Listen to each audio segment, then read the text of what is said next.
Okay, great. Well, welcome to Stream 3. So we've got a talk now from Stefano Capaldo, who's the Managing Director of the Apprenticeship Scheme at Firebrand, to talk a little bit more about the scheme and how that works. We'll have questions at the end, so if you have got questions, if you put your hand up, and one of the staff will bring the roving mic round, and then hopefully that will get captured on the camera and everybody can hear. But I'll hand over to Stefano now.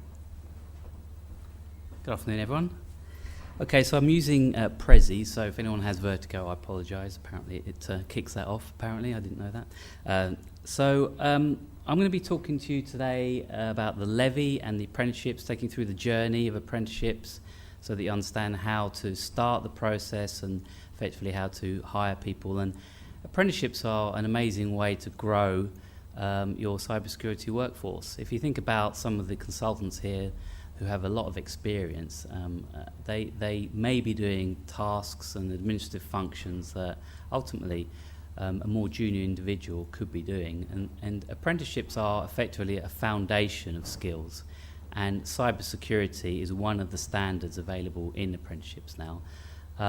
It's an amazing way to grow that foundation base of apprenticeships, of cybersecurity experts within your organisation. And it won't take long for you to realise that an apprentice becomes a really valuable individual in your workforce. Within 6 to 12 months, they will be, I would say, delivering solutions within your organisation as any one of their peers that have been working for you for 2 to 3 years. So I'm going to explain why apprenticeship, why there's been a change, what the levy is, who the players are in the marketplace, how there's an interconnectivity between all the parties delivering apprenticeships. Excuse me. Funding, in particular, the levy, how that affects levy-paying employers. The payment structure, quite an important element to understand when you're working with training providers, or if you intend to become a training provider yourself, as an employer. Some steps and suggestions for how to start for employers, best practice for hiring apprentices and keeping them hired, and then finally the product, what is an apprenticeship standard, in particular for the cybersecurity areas that we're talking about today. So why? No surprise, we just haven't as an industry, as a UK, invested in skills, and the previous apprenticeships might have worked for some industries. For example, I found out the other day that there's a standard for a poultry technician. So, chicken farmers obviously have a great time with apprenticeships. But for the digital industries, it hasn't worked. And apprenticeships, especially for the digital world, have been a bit Mickey Mouse and unrespected in the past. They work though. There is a lot of evidence suggesting apprenticeships are very successful. The return on investment is high, lower cost of acquisition of the workforce, and there's loads of evidence basically to suggest that apprenticeships do work, and there's no reason why employers should be concerned. So employers, as I said, haven't been investing, so the government has finally done something dramatic to change that. There's a hell of a lot of cash available from the government, quite frankly, to promote apprenticeships.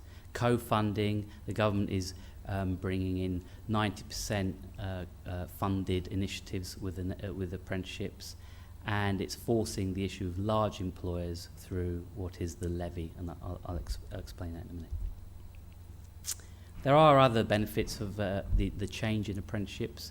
Predominantly, they've become an employer-led system. So employers, and many employers that are in this building today, have actually contributed to these standards. So the cybersecurity standards, CREST themselves, have been part of a panel maybe 2 years ago, putting together the requirements of a skill set that makes an apprenticeship, a cybersecurity apprenticeship. So these are apprenticeships that have been driven by employers. They're not academic framework-based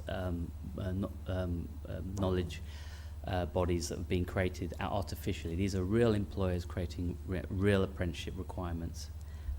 greater value for money. Apprenticeships in the past didn't really have a lot of funding allocated to them, maybe up to £10,000.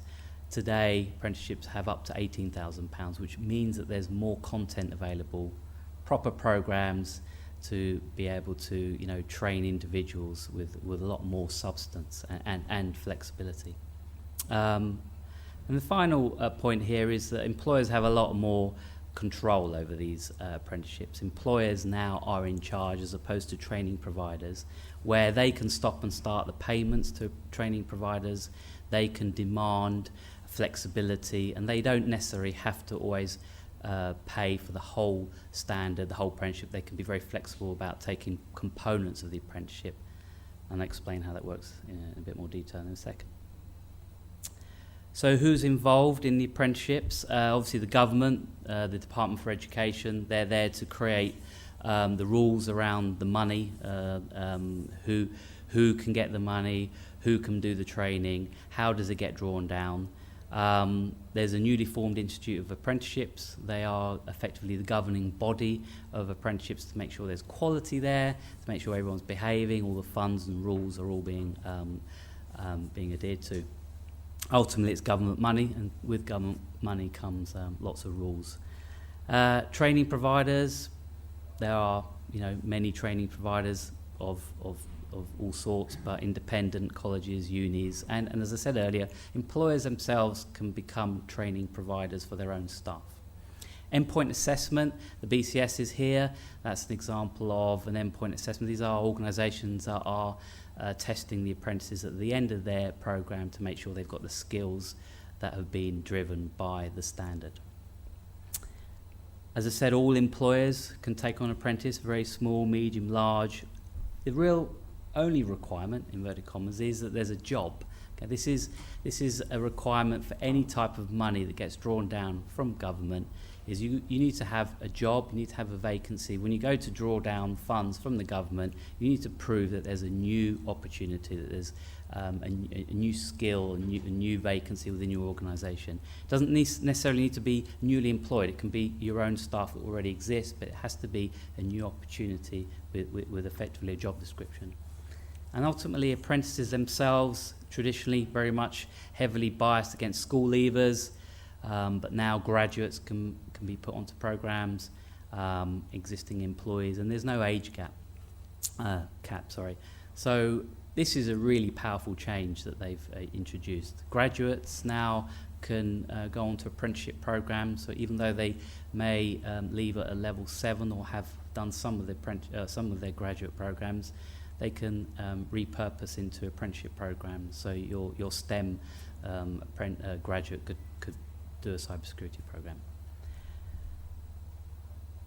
Funding, so this is the interesting part. Again, for levy payers, 0.5% of the pay bill, so is allocated, is a new tax as of this month. So it gets calculated from your payroll and then gets allocated into next month's digital account. I'll explain that in a second. You're only allowed one connected company, so if there's a group of companies, then you have to choose the payroll effectively that you're drawing down the funds from. Levy payers use their contributions, and if they deplete their contributions, then they move into the same kind of model as non-levy payers, which is the government contributes 90% additional funds against the training program. I'll show you some worked examples. And non-levy payers are pretty much 90% funded by the government. So if you have a training program, training apprenticeship, 90% is funded by the government. And a couple of additions for the new for next year. 10% of levy funds can be used in your supply chain or given to other employers. So that's quite powerful. So you can start to support your supply chain in 2018. And the government is kind of drinking their own bathwater.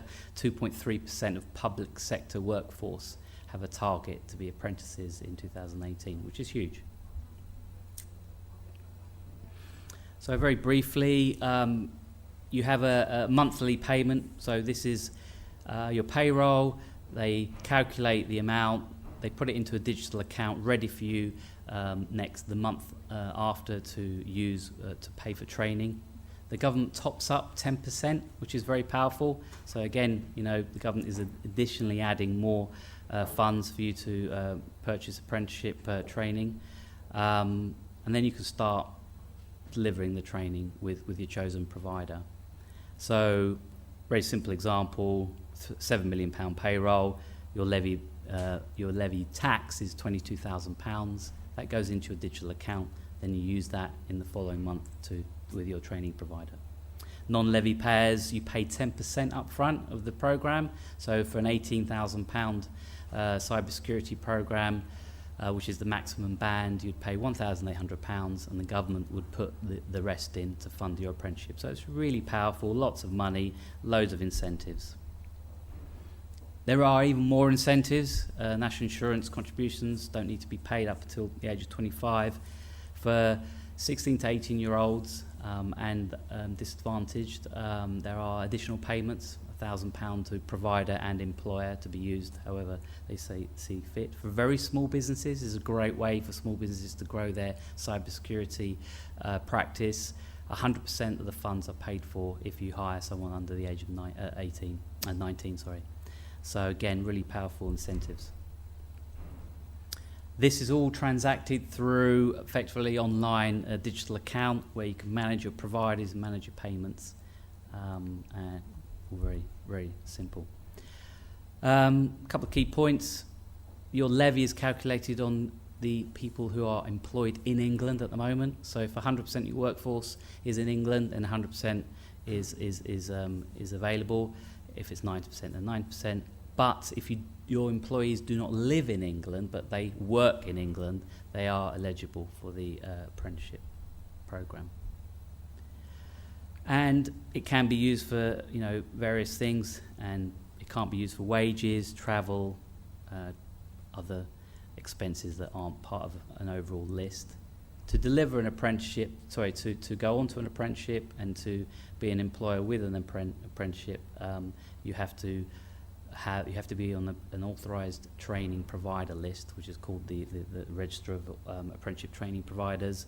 And to be assessed on apprenticeships, you have to be, again, part of an authorised assessment body, BCS being one of them. So payments, the small point but important one. As an employer, if you choose a training organisation, they will only receive a small amount of funds every month. So that has a material impact in the negotiations and what you expect out of your training programme. For example, an £18,000 course, the government holds back 20%, so that leaves £14,400, and then they divide that by the duration of the apprenticeship programme. I'm quoting here 24 months, it could be 16 months. Whatever that number is, that number is the only amount of payment you can give the training organisation. That causes a problem for some training organisations because ultimately by month 3 they may have £3,000 worth of costs, and you only have £1,800 worth of funds to pay them. So this is where negotiations or conversations happen with your apprenticeship providers or yourselves as employers. So some steps. Ultimately, you need to understand who may be interested in apprenticeships. If you're a levy payer, typically your CFO is probably already kind of being twitchy about where to repurpose those funds. But the procurement department have training organisations they may have on a preferred supplier list. IT department heads, your cybersecurity heads, HR, lots of departments and people should be involved in the decision-making process. Talk to the training providers. There's lots of advice around this topic. It's a huge topic at the moment, and there's lots of information available online, tech partnership, government website. Again, it's the classic training needs analysis. Are there any vacancies you have open? Can these be repurposed for apprentices? Are you already delivering training? Can you repurpose that training and moving into apprentices? Do you have a graduate recruitment program that now you can repurpose into an apprenticeship program? And again, as I said, existing employees can also go on apprenticeship programs. The point here is apprenticeships still have a stigma. for those of you that remember Harry Enfield, it's Kevin the teenager and I've got a lot of work to do with an apprentice. It's not that. Apprentices are people, and the apprentice is just a badge that helps, people understand that it's skills and work together mixed with government funding. And you have to sell the positives, all of the benefits, the productivity, the skills, growth, etc. And that's what makes a successful apprenticeship. And then choose a provider and start recruiting. Again, quality providers, agree the terms, agree the programs, and ultimately it all starts with a vacancy if you're recruiting. But even if you're not recruiting internally, you still need that job description and a vacancy. And when hiring apprentices, make sure you treat them as you would a normal hire. I've seen many employers in the past treat apprentices as a second grade recruitment process, when ultimately it's even more important that you have a solid and thorough recruitment process, because they are junior members that do not have skills. So you need to make sure they want to be in IT, they want to be in cybersecurity, and that they're not just doing it for a job. You need to make sure that all your stakeholders within your organisation are part of that process, the mentors, the people they'll be working with, HR, whoever it is that will be dealing with the apprentice should be part of the process. And you really need to make sure that you're making a good decision. Even though you may be hiring someone that's slightly cheaper than a more senior person, it's still important that you make that top grading recruitment process work. So what helps sustain apprentices in a job? Well, again, a real job. So it's not a case of, hey, I've got a cybersecurity job and then they end up on the help desk for 2 years. That's not going to work. They'll leave. It's a real job and with good pay and prospects. Ultimately, you can pay an apprenticeship minimum wage, which is approximately £7,000-8,000, but you wouldn't get away with it. As soon as they get the skills, they're sitting next to people who are earning, 10 times what they're earning, possibly. They'll realise that they can walk out tomorrow and get a better job, a better paid job. So you need to make it realistic. Pay apprentices good wages. We recommend at least £2 to £250 a week salaries. And also stage the incentives. Keep the apprentices keen by allowing them bonuses to progress throughout their term with you, with a final maybe bonus on achieving their apprenticeship. Planning, very important part of the whole process. You need to have a team to support the apprentices. You need to know what you want to do with them. You need to know what the projects are going to be for them to be able to succeed in their apprenticeship. There's this 20% off the job learning concern that industry has. What that means is you need to make sure that they're not just doing a job 5 days a week, that within those 5 days they are actually learning, and you can evidence that by projects they do. They're going to be constantly submitting portfolio of evidence to e-portfolio systems to make sure that that the government is paying for something that is real. You need to prove that through your training provider and the work they're doing. Make sure that if you're hiring multiple apprentices that you create a network between them so they can share experience and they feel part of a system, as it were. Quality of engagement with the training provider. Again, you may have an incumbent training provider. That doesn't mean they're the best provider for apprenticeships. Apprenticeships are unique. They do need a level of quality and understanding and process to deliver properly. Otherwise, what happens is the government, through Ofsted, will come in one day and pull the plug and take away your funds, and you'll have to probably reimburse the government, and the employer will be liable. So what ultimately are the products? Well, there are three. The cybersecurity technologist, and there's an option for the technologist, which is called the analyst. I'll go into the standards in a second. The intrusion analyst, and then there's a degree security analyst. They have maximum bands of £18,000, so this is effectively the funds available to drive the success of the apprenticeship with the training provider. Obviously you won't be able to see that, but this is a document. There are 3 documents. There's a standard, there is an occupational brief, and there's an assessment plan. The two to predominantly focus on are the standard and the assessment and the occupational brief. This gives you an idea, if you can see that. The type of jobs we're talking about here. You know, these are all the jobs, all the individuals that are in this building today. This is the foundation of, you know, where they can go. This could be the job, but obviously they're junior, and the skills that they're going to be learning will lead to these roles that you all should know. Within the standard, it talks about knowledge modules.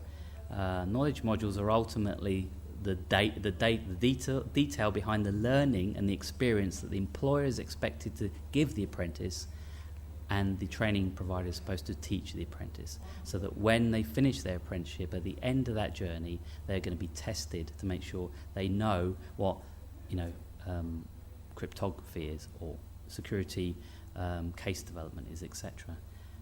This is the high level, and then the occupational brief, another document.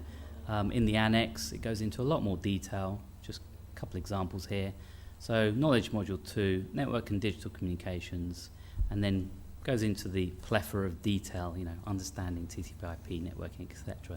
Point I've made here is that apprenticeships aren't always about getting someone green. You can get people in your workforce that may have technical experience that aren't cybersecurity people, and you want to put them into cybersecurity.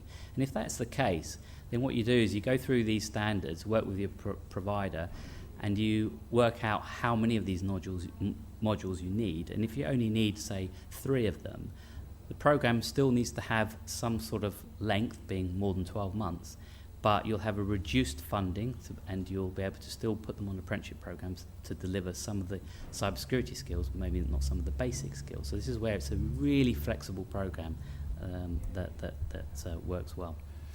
Again, the cryptography one, as you can see there, just goes into a little bit more detail about some of the specifics. And this is where training providers build their content, and this is where employers need to make sure they have projects and they have roles in organisations where they're actually going to be doing this work. And then finally, the endpoint assessment. That is a synoptic test. So in the workplace, they'll be asked to do a timed test of some sort, scenario-based, where they'll be, you know, possibly, you know, designing a secure environment, etc. They'll submit that. It's a 5. At the moment for cybersecurity, it's not 100% finished, but it's a 3 to 5 day time frame where they submit it. During their program, during their 24 months, they are constantly submitting projects, and this is then used as a portfolio of evidence, so that is also assessed by an SME, an endpoint assessment individual. They are interviewed by the SME. So I don't know if you were here earlier, the BCS were talking about endpoint assessors, you know, and trying to sort of join their team. These SMEs are going to be interviewing and looking at this material, and then an employer reference. So that was a very whistle-stop tour of apprenticeships. If you're a levy payer, that's the link, estimatemyapprenticeshipfunding.sfa.biz.gov.uk. That tells you what your levy is, if you're a levy payer. And if you're not a levy payer, then it's very simple.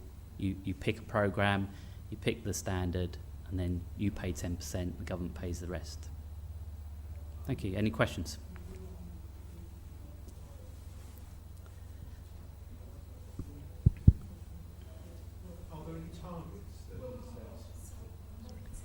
Are there any targets that have been set in terms of the number of apprentices that the government is looking to appoint over a future period? Yes. 3 million apprentices by 2000 something. I mean, it's all irrelevant ultimately, because the scope of apprenticeships are huge. So from A to Z, you know, as I said, poultry farmer to so. Ultimately, the target is somewhat unreal. It's a target that covers so many industries that you could be using a £500 standard and to tick the box that it's the, you know, 3 millionth apprentice, whatever. But ultimately, it's a £2,000 or £500 apprenticeship program. For digital industries, there's no particular target. It is this very high level, 3 million by 2010, I think. I can't remember the exact number. So there's no particular breakdown into cybersecurity or No. information security? No, and this is why it's a bit of a misnomer, because it could be any industry, it could be any price point. That it's just a big number that they wanted to obviously to promote. Okay, and finally, in terms of cybersecurity, are there any estimates in terms of the number of opportunities for apprentices, or in the scale of the requirement for apprentices? Is there any way in which the industry can get a handle on, because it was said earlier on, in terms of justifying the need, do we need some sort of metrics as to how big the requirement, the demand is? Do we know how many in security, how many apprentices we would like to see in situ? No, there's no direct correlation to ongoing requirements compared to the market demand. What is clearly obvious is that there just aren't enough resources available for any digital standard, not alone cybersecurity. And so, even if it took us the next 10 years to build, a cybersecurity apprenticeships or digital apprenticeships in particular, the studies show that the growth of computers, computer requirements and digital skills requirements is still going to outstrip the supply. So there aren't any. No, there's no direct correlation.